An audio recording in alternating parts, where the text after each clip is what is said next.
so much advice on fitness out there, and obviously I've been following you for some time now, and what I get from you is that 90 to 95%, probably more, of the advice on fitness is just wrong. What's happened? You know, why is there such a difference of opinion, and why is there so much wrong advice out there? I would frame the problem as a philosophical problem, actually, which requires, as I like to say, backing up so many steps and really re-examining the perspectives and premises of how we approach fitness and health at large. What does that mean? You know, that sounds very smart. What does that mean? The problem is fundamentally the way people think about their health. So something, let's say, like fat loss. I want to lose body fat. Very common desire for most people. They want to lose body fat. All right, so how are we going to go about accomplishing that? If you follow, let's just say, mainstream fitness narrative / mindset / perspective, your first order of action will probably be that you need to find a diet that will somehow deliver fat loss, and you have to do the diet, and hopefully the diet works, and maybe it will restrict carbohydrates, maybe it will restrict processed foods, maybe it will restrict meat, maybe there'll be some form of restriction, there'll be some things you can eat, cannot eat, and you get the outcome you want. And that's not incorrect, but undergoing that process, you haven't actually learned anything about how fat loss actually works on a very basic level at all. And maybe you really don't want to know, maybe you're not interested in knowing, but that lack of intellectual both curiosity and just sheer lack of knowledge in regards to the process that you're trying to undertake, that's going to eventually undermine you. In the years I've been training clients, I've been a personal trainer now for going on 11 years.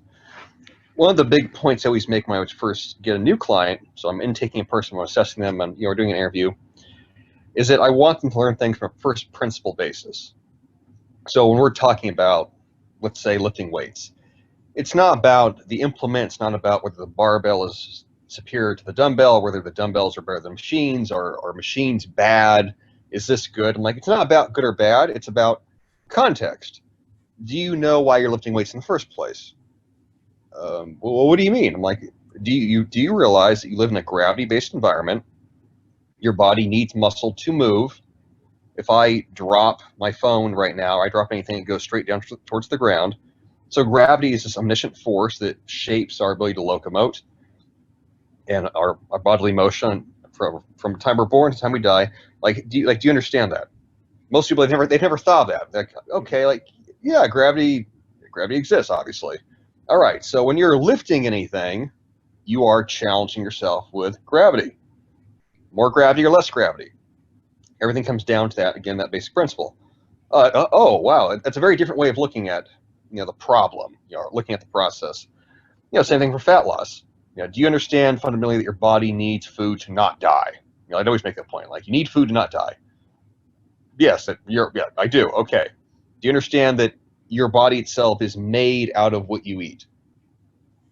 And people think about like, oh yeah, that's true. This is not conjecture. Everything that you intake, what you consume, you become. Okay. Would paying attention to the quality of what you consume influence your health in some way? Like, does that seem reasonable to you? It's like, yeah, that seems logical, right? So I'd have all these sort of philosophical like questions, lines of thinking I'd go on, and then over time, the person, their mindset would fundamentally change, because rather than approaching their health as a problem they have to sort of beat down, their health is now something that's sort of like an enjoyable puzzle. It's a source of knowledge about themselves that they get to learn about, and it's very accessible that way. And how you frame the problem is going to influence how you approach the problem, learn about the problem. But like this, having this conversation, hopefully the people listening will like, oh, well, that makes sense. Like, it's a different way of looking at things. But that's what's lacking in most fitness as a whole. The majority of fitness advice that's mainstream is extremely prescriptive. So the way that people wish there was a pill for fat loss or a pill for exercise, they want a very binary, do this, don't do that kind of prescription for something like working out, something like going to the gym, something like what's the best routine? I don't know. How many days a week do you have to train? I could train 5 days. Okay, are you going to train 5 days, or you think you would? You know, like, or are you actually going to train 3 days consistently? Like, what are you going to consistently do? 3 days, okay. Have you ever trained before? No. Okay. Now I have like 20 other questions I could ask the person, but again, like, this becomes context. The best given course of action for any given situation is contextually dependent upon the situation itself. There's all these parameters you have to assess. You know, if you're really going to do things to the utmost effectiveness, you know, if you just want generic advice, I mean, that's very easy to find, but what do most people inevitably struggle with? They try this, they try that, they try this, they try that. Nothing works that well. Why is it not working? Is there something wrong with them?